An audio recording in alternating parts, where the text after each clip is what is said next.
Hey, just fine. JT says he's a sophomore in college. Is that right? Yes.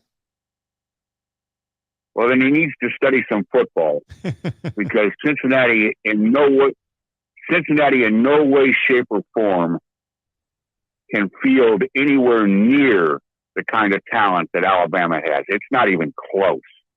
Not even close. Just go look at the last 3 or 4 years and the top 300 prospects in the country and how many of them Alabama has signed and how many of them Cincinnati has signed. And you're going to wonder how Cincinnati even stays on the field.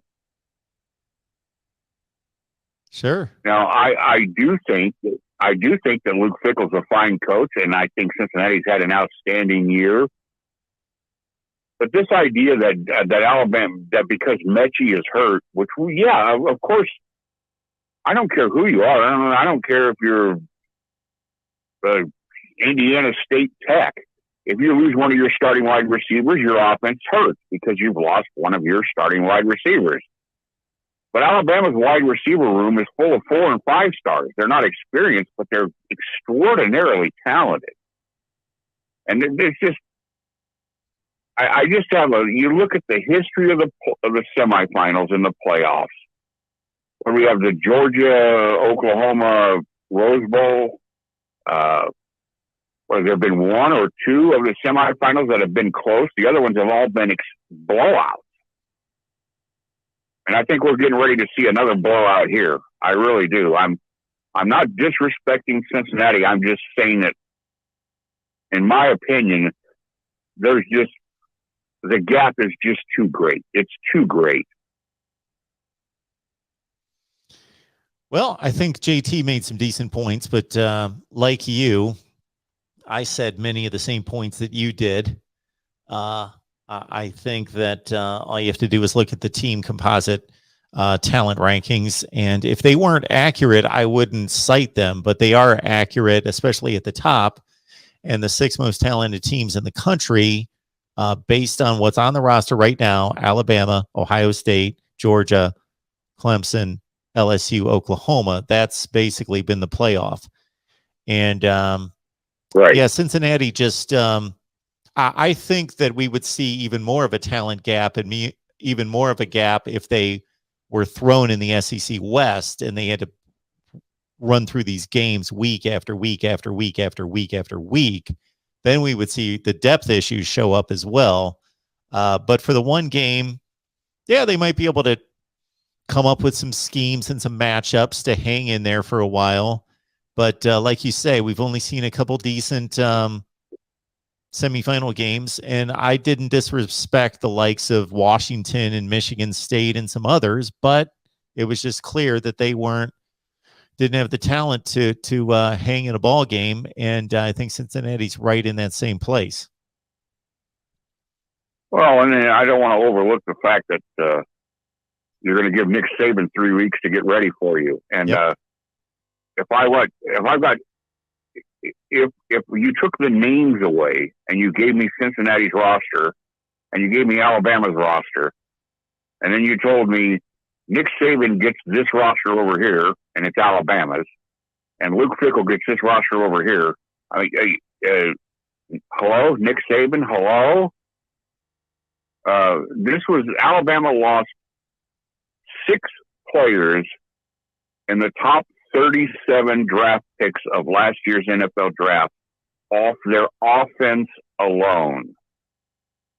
6 of the top 37 draft picks. And here they are right back in the playoffs with another shot at another natty. I think the first game is a yawner. And then I think the exact opposite in the second.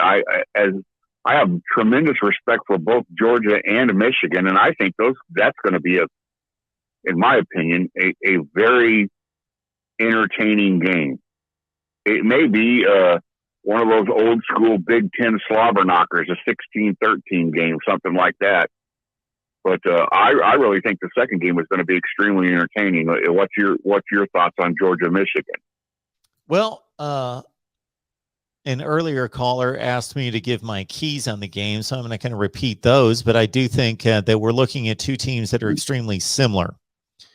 They want to run the ball at you. They want to set up play action.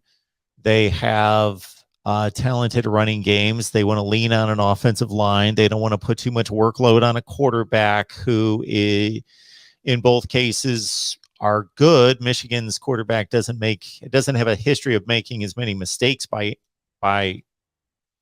any comparison to Stetson Bennett.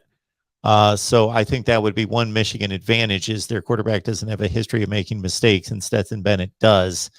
And like I mentioned to the other caller, I'm going to be fascinated to see how Georgia approaches pass pro, whether they're going to keep tight ends and backs in to protect against those two defensive ends, Hutchinson and Ajabo, because they've been ridiculously effective, or if they're going to trust their two tackles like Ohio State did.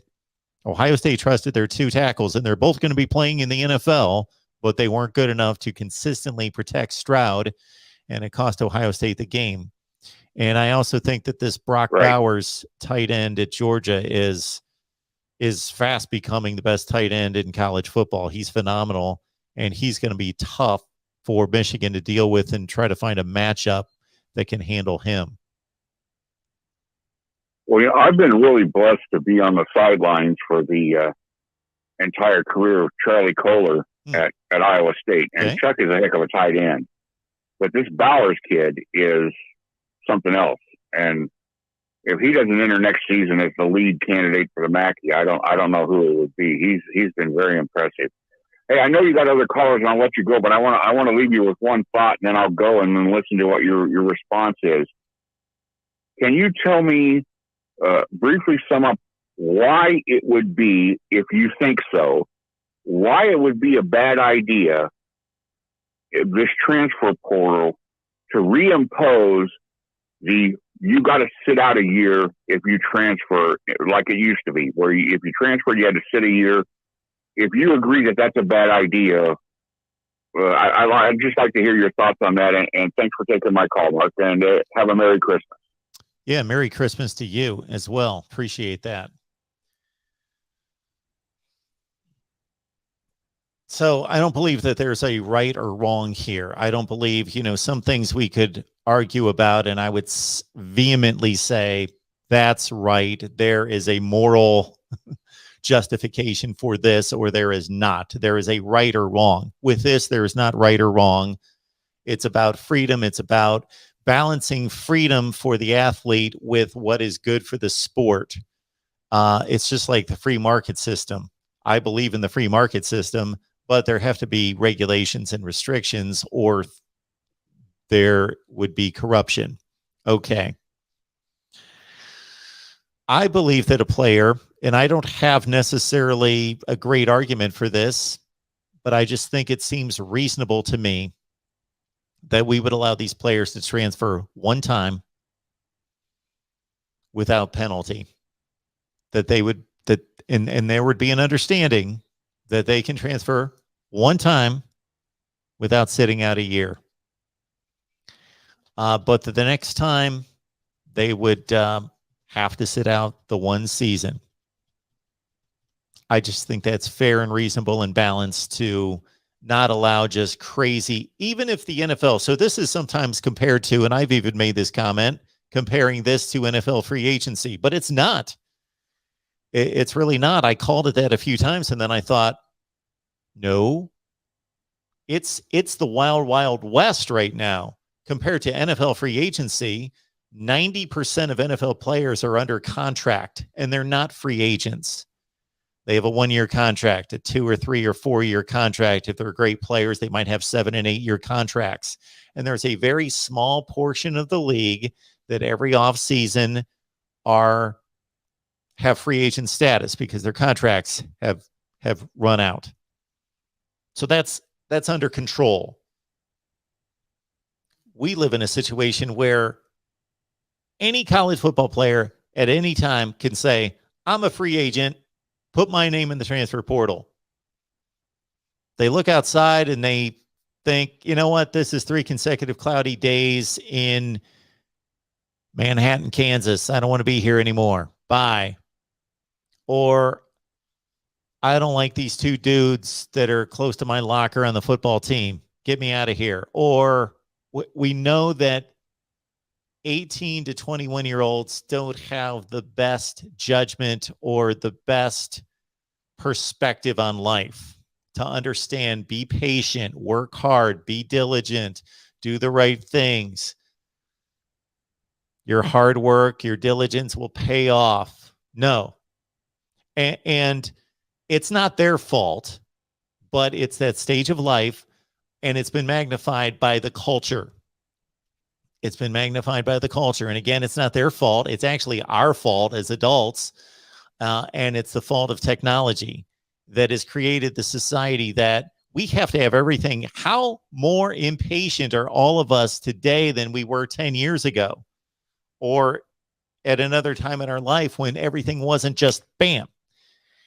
If we have a, can you imagine, for those of us that are, in the 50 plus range, that if we think back about having the internet when we were 15 or 20 years old, and if we had to wait 4 seconds for a page to load, we would have been fine with it. We would have been like, the internet, this is amazing. This is incredible. And now if a page takes 4 seconds to load, we're impatient. Well, what's wrong with this? Let's go. Everything is instant gratification. I don't like this. Change it now. I had a bad meal at the cafeteria. Change it now. My coach yelled at me yesterday. Change this. Go over here. Everything looks better over there. So I don't like that. But at the same time, I think that we should allow these players one time to transfer. I've said this many times. One of the great things that I love about college football is knowing that Desmond Howard always played for Michigan. Chris Spielman always played for Ohio State. There is no compromise in it. They are full-blooded. Mark Ingram always played for Alabama. David Palmer always played for Bama. Bo Jackson always played for Auburn. We'll not be able to say this in the future. We'll be sitting here in 10 or 15 years talking about the great players from 15 years ago and saying, yeah, well, he was at Ohio State, then he went to Alabama, and then he finished up at Oklahoma. Fill in the blank. Chase Bryce, yeah, started off at Clemson. Had that really important pass he threw that saved their perfect season on a 4th down against Syracuse. But then he went to Duke. Oh, yeah, then he went to Appalachian State. We can't say that anymore. I don't like that. But it's not their fault. We live in a free country. So I would allow them one transfer and then enact the penalty.